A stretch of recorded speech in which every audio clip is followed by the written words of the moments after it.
Salve Maria, pessoal.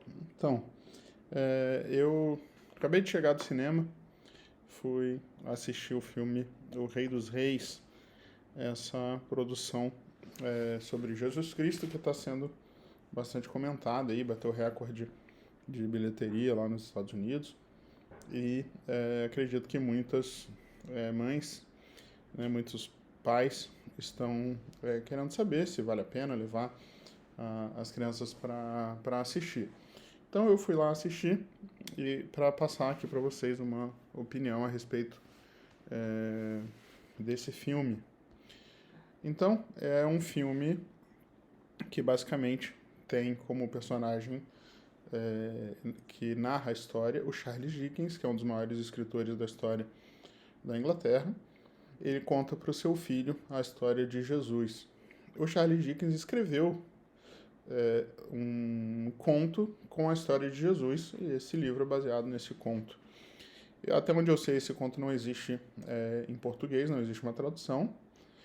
Eu não li o conto, não sei até que ponto é fiel ou não à história do conto. O Charles Dickens era anglicano, e até onde eu consegui pesquisar, ele não era, digamos assim, um anglicano muito dogmático, assim. Ele tinha uma visão um pouco mais livre acerca de Jesus. Enfim, o fato é que na animação o Charles Dickens vai contando para o filho dele a história de Cristo. A produção do filme pertence a Angel, um estúdio muito famoso, porque fez duas coisas de grande sucesso, que foi aquele O Som da Liberdade, que muita gente assistiu, que fala sobre tráfico infantil, aquele filme muito interessante, e o The Chosen, que é bem famoso, né? Eu nunca assisti, mas é bem comentado essa série, todo mundo fala, é bastante controversa também, né? Esse Angel trabalha tanto com pessoas católicas como com pessoas protestantes. As obras deles costumam ser meio ecumênicas, meio misturadas. A mesma coisa vale para esse filme. O Rei dos Reis, ele não é um filme católico, também não é um filme claramente protestante. É uma animação bonita, emocionante, de 1h30. Eu acredito que as pessoas tendem a gostar. Mas tem algumas coisas, assim, digamos, erradas com relação a Cristo. E eu queria trazer isso para vocês, para se vocês forem assistir, conseguirem aí identificar os erros e, se for necessário, explicar para as crianças sobre isso. Eu não vou entrar aqui em questões complicadas de teologia, meu objetivo não é nem fazer uma análise extensa da obra, é só, né, como eu faço no clube, quem é do clube sabe, a gente tira dúvidas sobre as coisas, eu estou só explicando um pouquinho, né, uma conversa aqui informal sobre esse filme. Então, o que a gente tem que ter atenção aí? No filme, existe uma narrativa da vida de Cristo que você, o diretor, né, foram vários coreanos que fizeram esse filme, pessoal da Coreia do Sul, eles selecionaram alguns milagres, claro, não tem como falar tudo, então foram selecionando. Então não esperem assim, né, ver tudo ali. Talvez o que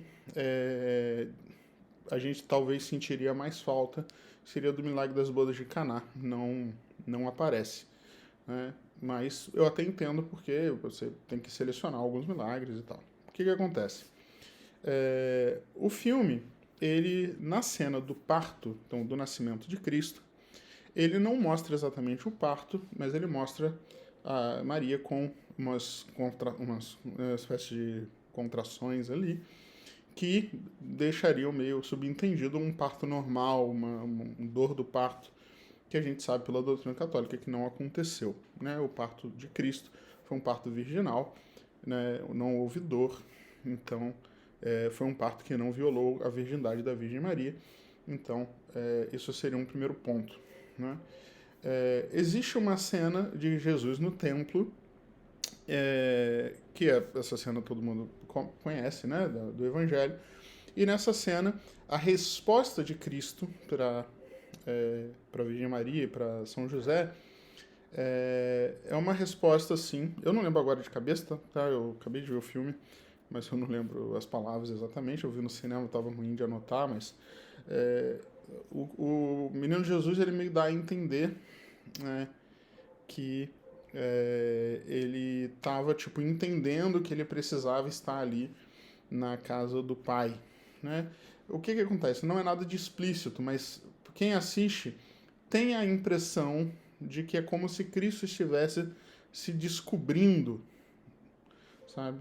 Como Filho de Deus. Nós sabemos pela doutrina católica que Cristo, desde a sua concepção, como ele é uma pessoa divina, ele tinha ciência de tudo, né? Ele sabia que ele era Filho de Deus. Então, não existe em Cristo esse processo assim de autodescoberta, né? E essa cena dá um pouco a entender isso. Então, para vocês entenderem que não é assim, não é que Jesus foi pro templo e ele meio começou, tipo, ele tá crescendo, tá começando a entender que ele é filho de Deus. Não, ele sempre soube que era filho de Deus.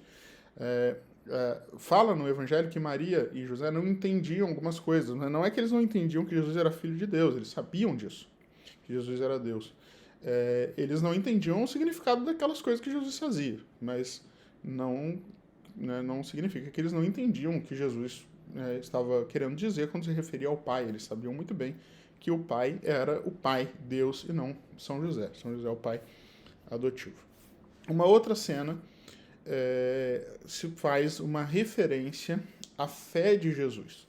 Então, isso é um problema também, porque Jesus não tinha fé, certo? Jesus, ele é Deus, ele tem a visão beatífica, ele tem a união com a Trindade, ele não tem fé, certo? Fé é uma coisa que a gente precisa. Cristo não precisa de fé, certo? Isso é um outro ponto.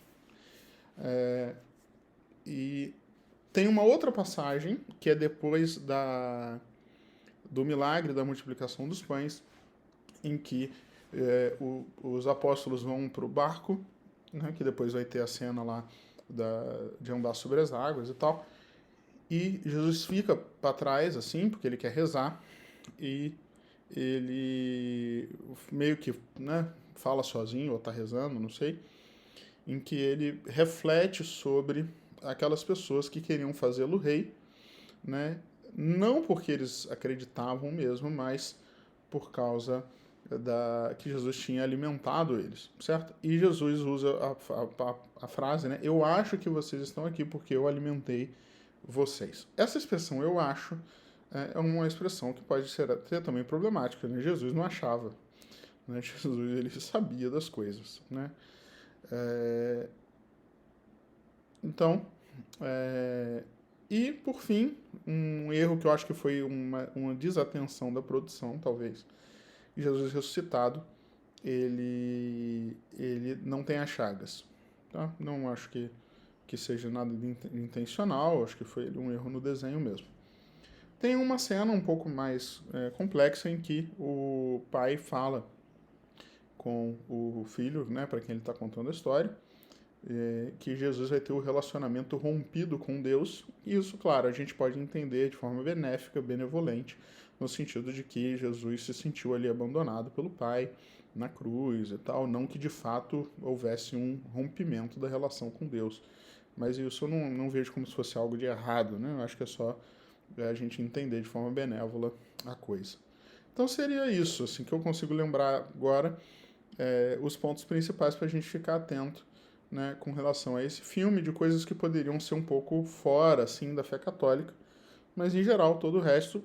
O que me surpreendeu positivamente foi a passagem da ceia, né, a passagem da ceia pareceu bem, eles enfocaram Jesus falando que isso é o meu corpo, e a passagem do Tu és Pedro, e sobre esta pedra edificarei a minha igreja, também ficou muito boa. São passagens que eu não esperava que teria, porque eu achei que eles iam dar uma forçada para o lado mais protestante. Então, seria isso, né? Eu queria trazer isso aqui para vocês, só para vocês terem uma ideia aí sobre o filme, né? De um modo geral. É um filme bonito, né? Tem essas coisas aí que tem que ser esclarecidas. Outras coisas são detalhes que não fariam diferença. Claro, tem coisas ali que, do ponto de vista bíblico, você pode chegar, não era assim, não foi assim, mas não dá para entender a adaptação dentro da narrativa. Né? Esses pontos que eu destaquei são pontos que envolvem coisas de doutrina mesmo. Então, por isso que eu estou trazendo aqui para vocês. Espero que vocês tenham gostado aí, né, da gente trazer esse tipo de conteúdo aí para o clube. E, né, se vocês gostarem, a gente pode fazer isso mais vezes com outras obras que vão surgindo. Tá bom? Deus abençoe vocês. Né? E ainda a gente está no tempo da Páscoa ainda. Feliz Páscoa para todos.